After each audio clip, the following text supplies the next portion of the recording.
One tough elite unit member lived through 4 hellish tours only to get shoved directly into the dirt by some corrupt cop on this solemn weekend. This bully simply wished to feed his own ego. He never knew he just provoked deep, unforgiving retribution from one fiercely tight brotherhood. Oak Creek, Pennsylvania was the kind of affluent, manicured suburb where trouble rarely breached the city limits. The lawns were perfectly edged. The streets were lined with ancient oak trees, and the local police force was well-funded, heavily armed, and notoriously bored. On the late afternoon of Memorial Day, the sun was casting long golden shadows over the Oak Creek Memorial Cemetery. The holiday crowds had thinned out. The local politicians had given their speeches. The high school band had played taps, and the families had packed up their folding chairs and gone home to barbecue. Isaiah Thompson remained. At 34 years old, Isaiah was a man constructed of quiet intensity. Standing 6 feet 2 inches with broad shoulders and a runner's lean build, he moved with the distinct, calculated grace of a man who had spent his adult life in the most dangerous corners of the globe. He wore faded jeans, a plain black hooded sweatshirt, and a worn olive drab tactical cap with no logos. He sat cross-legged on the damp grass in front of a simple, white marble headstone. Matthew Hutchinson, United States Navy, 1989 to 2019. Isaiah rested a hand on the cool stone. Hutch had been his spotter, his best friend, and his brother in SEAL Team 4.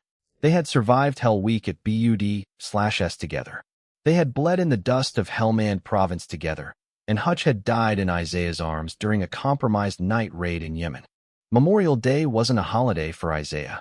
It was an annual reckoning, a day of ghosts. Isaiah reached into his pocket, pulled out a small, heavy silver coin, a challenge coin from their unit, and pressed it firmly into the earth at the base of the headstone. He closed his eyes, whispering a quiet prayer. He didn't hear the crunch of the police cruiser's tires on the gravel path behind him. He didn't notice the flashing red and blue lights reflecting off the rows of marble until the siren gave a short, aggressive whoop. "Hey you, get on your feet." The voice. Isaiah slowly stood up, brushing the grass off his jeans. He turned to see an Oak Creek police cruiser parked diagonally across the narrow path. A patrol officer was stepping out of the vehicle. Officer Bradley Keller was 30, built like a linebacker who spent too much time bench pressing and not enough time running. Keller had a reputation in Oak Creek. He was known for being overly aggressive, quick to draw his taser, and suspiciously active when it came to stopping minorities who happened to drive through the predominantly white town. Today, Keller was looking to assert his dominance. "Park closes at dusk, buddy," Keller barked, resting his right hand casually on the butt of his sidearm. He stopped a few yards away, eyeing Isaiah up and down. His gaze lingered on Isaiah's dark skin, his worn hoodie, his tactical cap. Keller's posture stiffened. He had already made up his mind about who Isaiah was. A threat, a vagrant, someone who didn't belong in Oak Creek. "It's barely 5 o'clock, officer," Isaiah said, his voice a low, calm baritone. "The sign at the front gate says the grounds are open until 8. Keller's jaw tightened. He hated being corrected. "I don't care what the sign says. I'm telling you, it's time to move along. We've had reports of vandalism in the area. Let's see some ID." Isaiah didn't flinch. In combat, panic got you killed. You assessed the threat, maintained baseline control, and de-escalated if possible. "I'm just visiting a friend's grave for Memorial Day. I haven't broken any laws, and I'm not legally required to show you my identification unless you suspect me of a crime." It was the wrong thing to say to a man like Keller. "Are you refusing a lawful order, boy?" Keller spat, taking a step forward. He unclipped his radio. "Dispatch, I've got a non-compliant suspect at the north end of the cemetery, refusing to identify." "I'm not a suspect," Isaiah said, keeping his hands visible, loose at his sides. "I'm a veteran, paying my respects. If you want me to leave, I'll leave." Isaiah turned back toward the headstone, intending to offer one final salute to Hutch before walking away. Keller saw the movement as a sign of disrespect, a challenge to his absolute authority. "I didn't say you could turn your back on me," Keller roared. Before Isaiah could react, Keller lunged. He grabbed the thick fabric of Isaiah's hoodie near the collar, yanking him backward with all his weight. For a fraction of a second, instinct took over. Isaiah's muscle memory, honed by thousands of hours of close-quarters combat training, screamed at him to react. He could have broken Keller's grip, swept his legs, and had the officer unconscious on the grass in less than 3 seconds. He knew 12 different ways to disarm a man from this exact angle. But Isaiah also knew the reality of his situation. He was a black man in America being assaulted by a white police officer. If he fought back, if he so much as laid a finger on Keller's uniform in self-defense, Keller would draw his weapon. He would shoot to kill, and the media would paint Isaiah as a dangerous thug who assaulted a cop. So Isaiah made the hardest choice a warrior could make. He stood down. He let his body go limp, absorbing the kinetic energy. Keller spun Isaiah around and slammed him face first onto the hood of the police cruiser. The hot metal burned against Isaiah's cheek. "Stop resisting! Stop resisting!" Keller yelled, though Isaiah wasn't moving a muscle. Keller drove his forearm into the back of Isaiah's neck, pinning his face to the hood. With his free hand, Keller wrenched Isaiah's left arm violently behind his back, torquing the shoulder joint near its breaking point. "I'm not resisting," Isaiah said calmly, though the pain in his shoulder was blinding. "Shut your mouth," Keller snarled, snapping a pair of heavy steel handcuffs around Isaiah's wrists, ratcheting them down so tight they instantly cut off the circulation to his hands. Keller grabbed Isaiah by the back of his shirt and forcefully threw him to the ground. Keller stood over him, breathing heavily, a triumphant smirk on his face. "Let's see how smart you talk when you're sitting in a cell." The Oak Creek Police Department holding cell smelled of bleach, stale sweat, and cheap coffee. Isaiah sat on the concrete bench, staring blankly at the wall. His wrists were bruised and bleeding from the handcuffs. His shoulder throbbed with a dull, sickening ache.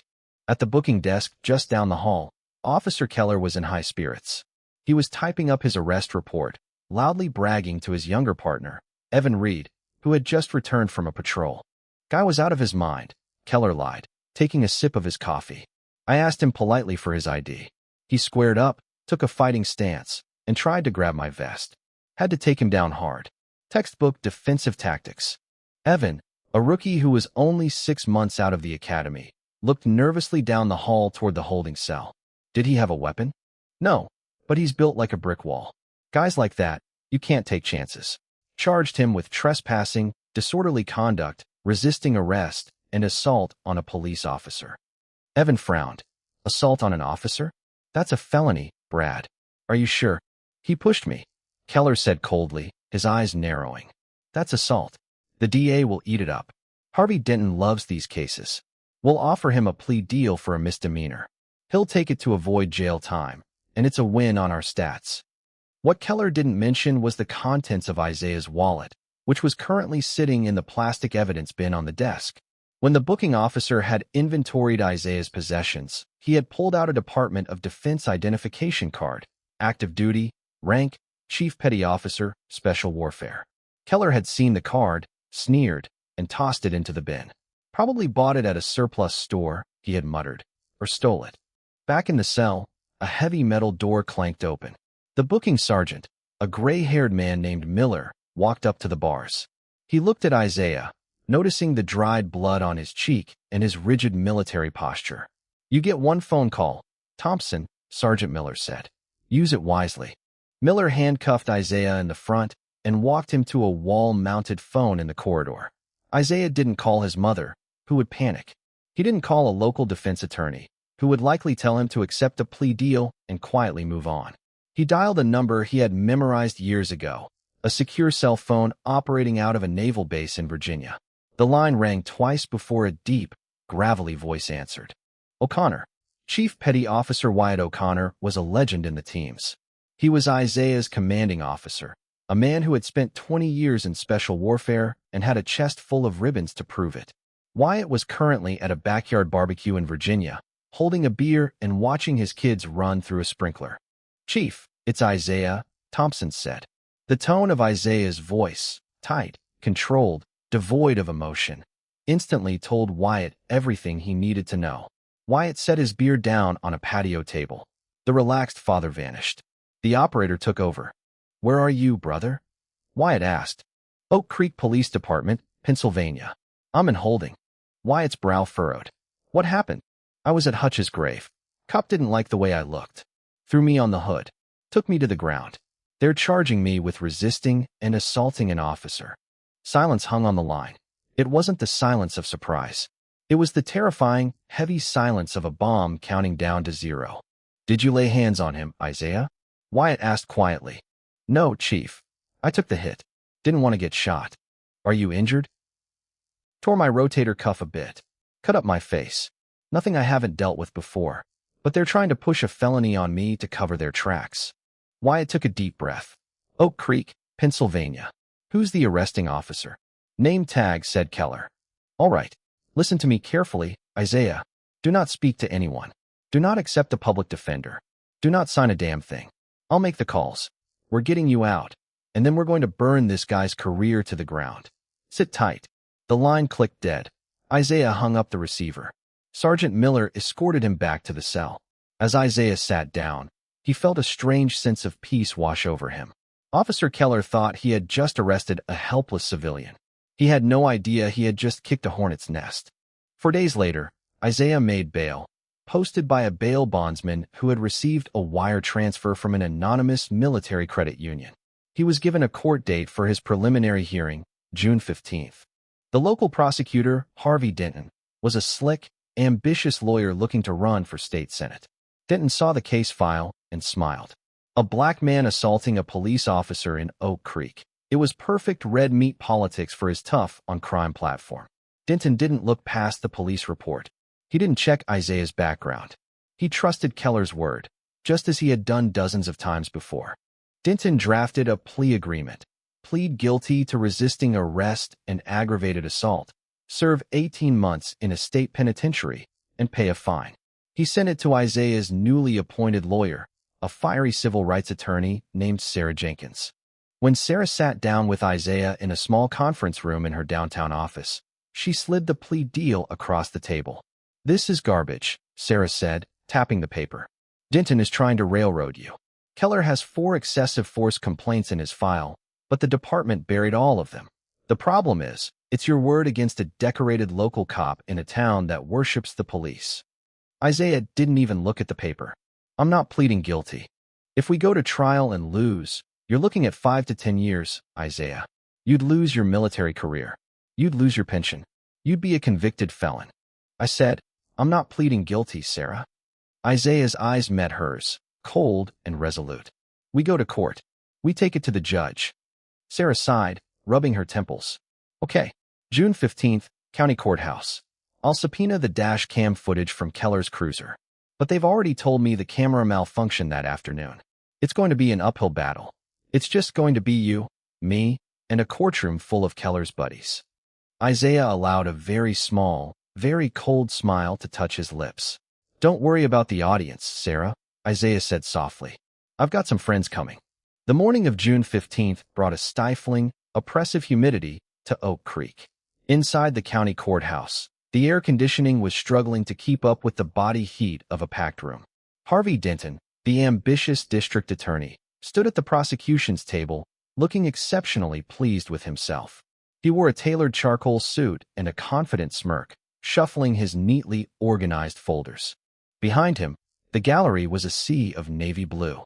Nearly 2 dozen off-duty Oak Creek police officers had shown up to support Officer Bradley Keller, filling the first 4 rows of wooden benches. They leaned over the pews, joking loudly, projecting an aura of untouchable authority. Keller sat beside Denton, chewing a piece of gum, looking entirely unbothered. He wore his dress uniform, his brass polished, playing the part of the dedicated public servant.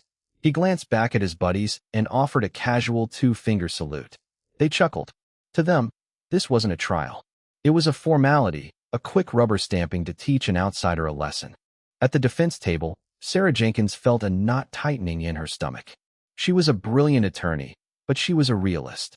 She had seen this play out 100 times before, a town that protected its own, a judge who heavily favored law enforcement, and a lost piece of video evidence. She turned to her client. "Isaiah, I need to warn you. Judge Harrison is presiding today. He's old school. If Denton pushes for maximum sentencing, and we don't have hard proof Keller is lying, Harrison will throw the book at you just to make a point." Isaiah Thompson sat completely still. He hadn't worn a suit today. Instead, he wore his United States Navy service dress blues. The deep navy fabric was immaculate, the gold striping on his sleeves razor-sharp. But it was the left side of his chest that drew the eye. Row upon row of brightly colored ribbons flanked by the golden trident of a Navy SEAL. And at the very top, the unmistakable red, white, and blue ribbon of the Silver Star. He didn't look nervous. He looked like a man waiting for a delayed train. "Let them play their hand, Sarah," Isaiah said, his voice low and steady. "The truth has a funny way of making an entrance." At exactly 9 o'clock, the bailiff stepped forward. "All rise." The Honorable Judge William Harrison presiding. The courtroom stood as Judge Harrison, a stern man with white hair and a deeply lined face, took the bench. He banged his gavel once. "Be seated. We are here for the preliminary hearing in the matter of the state versus Isaiah Thompson. Mr. Denton, are you ready to proceed?" "We are, Your Honor," Denton said smoothly. "Miss Jenkins," the judge asked, looking over his spectacles. Before Sarah could answer, a heavy, reverberating thud echoed from the back of the courtroom. The massive oak double doors at the entrance had been pulled open. The low hum of conversation among the off-duty officers instantly died. Stepping into the courtroom was Chief Petty Officer Wyatt O'Connor. He was wearing his full-service dress uniform, his chest bearing enough medals to sink a small boat. His face was weathered granite, his eyes scanning the room with the lethal precision of a predator assessing a confined space. But Wyatt hadn't come alone. Behind, the off-duty cops in the gallery instinctively shrank back. The swagger evaporated from the room in seconds, replaced by a suffocating, heavy tension. These weren't local patrolmen. These were Tier 1 operators, men who jumped out of airplanes into hostile territory in the dead of night. Wyatt led the men down the center aisle. There were no empty seats left, so they didn't try to sit. Instead, they lined the walls of the courtroom, 12 men on the left, 12 men on the right, standing at rigid parade rest. They locked their hands behind their backs, spread their feet shoulder-width apart, and stared straight ahead, unblinking, unmoving, a silent wall of absolute solidarity. Accompanying Wyatt was a man in a different uniform, a crisp navy suit carrying a heavy leather briefcase. He walked directly past the prosecution table and approached the defense. "Miss Jenkins," the man whispered, extending a hand. "Lieutenant Commander Thomas Weston, Navy Judge Advocate General's Corps. Chief O'Connor requested I assist you as co-counsel today. I brought some reading material." He placed a thick manila folder and a small silver flash drive on the table. Sarah stared at the drive, her heart suddenly pounding against her ribs. She looked up at Isaiah, who gave her a single, barely perceptible nod. At the prosecution table, Harvey Denton swallowed hard, his confidence suddenly faltering. Beside him, Officer Bradley Keller's face had drained of all color. He looked at the 24 stone-faced operators lining the walls, and for the first time in his career, Keller felt genuine, icy fear. Judge Harrison stared at the spectacle, clearing his throat. "I see we have some spectators today. Miss Jenkins, are you ready?" Sarah smiled, a predatory gleam in her eye. She picked up the flash drive. "More than ready, Your Honor." "The prosecution calls Officer Bradley Keller to the stand," Denton announced, trying to keep his voice from shaking. Keller walked to the witness box, his legs feeling uncharacteristically heavy. He raised his right hand, swore to tell the truth, and sat down. He avoided looking at the walls of the courtroom. Every time he did, he felt the weight of 24 pairs of eyes burning holes into his skull. Denton approached the podium. "Officer Keller, can you describe your encounter with the defendant on Memorial Day?" Keller cleared his throat, falling back on his rehearsed lies. "I was patrolling the Oak Creek Cemetery. The park was closing. I approached the defendant and asked him to leave. He became immediately combative. He took an aggressive fighting stance, refused to identify himself, and shoved me forcefully in the chest. Fearing for my safety, I executed a standard takedown to subdue him." "Did he resist arrest?" Denton asked. "Violently, sir. He fought me the entire time." "Thank you, officer." Nothing further. Denton practically sprinted back to his seat. Sarah Jenkins stood up, holding the manila folder Lieutenant Commander Weston had handed her. She walked slowly toward the witness box, letting the silence stretch. "Officer Keller," Sarah began, her voice ringing clear across the silent room. "You testified that the dash cam in your cruiser malfunctioned that day. Is that correct?" "Yes," Keller said, shifting uncomfortably. "The local hard drive crashed. Tech support couldn't recover it. How convenient, Sarah mused. But you are absolutely certain of your sworn testimony today, that Mr. Thompson attacked you unprovoked? I am. Sarah turned to Judge Harrison. Your Honor, the Oak Creek Police Department uses the Sentinel Pro dashcam system. While it's true that the local hard drive in Officer Keller's cruiser was manually reformatted, an action that requires administrative bypass, I might add, the Sentinel Pro system has a cellular uplink. It automatically backs up all footage to a secure cloud server maintained by the manufacturer. Keller's breath hitched. He gripped the edge of the witness stand. With the help of Navy JAG, Sarah continued, gesturing to Weston, we served a federal subpoena directly to the manufacturer in Seattle 2 days ago. They gladly provided the unabridged, high-definition cloud backup. Request permission to enter Defense Exhibit A into evidence and play it for the court. Objection, Denton shouted, leaping to his feet. Ambush. We haven't had time to review this. You're the one who claimed it didn't exist, Mr. Denton. Judge Harrison snapped, his face turning an angry shade of red. Overruled. Play the video, Miss Jenkins. A projector screen was pulled down, and Sarah plugged the flash drive into the court's laptop. The screen flickered to life. There was the cemetery. There was Isaiah standing peacefully by a headstone, his hands clearly empty. The audio was crystal clear. I'm a veteran, paying my respects. If you want me to leave, I'll leave. The courtroom watched as Isaiah turned his back to walk away. They watched as Keller screamed, lunged forward like a rabid dog, and violently yanked Isaiah backward. They watched Isaiah completely submit, putting his hands behind his back, offering zero resistance, only to be slammed face first onto the searing hot hood of the cruiser. I'm not resisting. Isaiah's voice echoed through the speakers. Shut your mouth, Keller snarled on the video, violently wrenching the man's arm before throwing him into the dirt. The video ended. The courtroom was graveyard silent. Judge Harrison took off his glasses. The fury radiating from the bench was palpable. He looked down at Keller, who was now trembling, his eyes wide with panic. Officer Keller, Judge Harrison said, his voice dangerously quiet. You have just committed perjury in my courtroom. You filed a false police report, and you assaulted an innocent man, a decorated veteran, under the color of law. Your Honor, Keller stammered. Shut up, the judge roared, slamming his gavel. Mr. Denton, do you wish to maintain these charges? Denton looked at Keller with absolute disgust. No, Your Honor. The state drops all charges against Mr. Thompson, effective immediately. A wise choice, Harrison snapped. He pointed a finger at Keller. Bailiff, take Officer Keller into custody. He is to be held in contempt of court, and I am formally requesting the State Attorney General's office to open a criminal investigation into this officer's conduct, as well as the department's evidence handling procedures. 2 court deputies grabbed Keller by the arms, hauling him out of the witness box.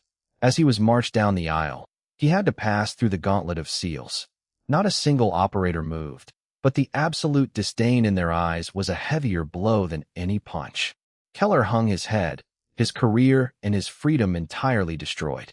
Judge Harrison looked over at the defense table, his harsh expression softened. Chief Thompson, this court extends its deepest apologies to you. Your service to this country deserves far better than what you received in this town. Case dismissed. A deafening cheer erupted, but not from the gallery. It came from the walls. The SEALs broke their parade rest, surrounding Isaiah, pulling him into a massive, back-slapping embrace. Wyatt O'Connor pushed through the crowd, pulling Isaiah into a tight hug. Told you we'd get you out, brother. Isaiah looked at his commander, then at the 24 men who had dropped everything to stand by his side. I didn't expect the whole team. Chief Wyatt grinned. Hutch was our brother, too. Nobody messes with a teammate while he's paying his respects. Nobody. They walked out of the courthouse together, a solid phalanx of navy blue and gold. The summer sun hit them as they descended the marble steps. Isaiah Thompson breathed in the warm air, a free man surrounded by the only family he ever needed. Some wars were fought with rifles in the desert, but the most important battles were fought for each other. And SEAL Team 4 never lost.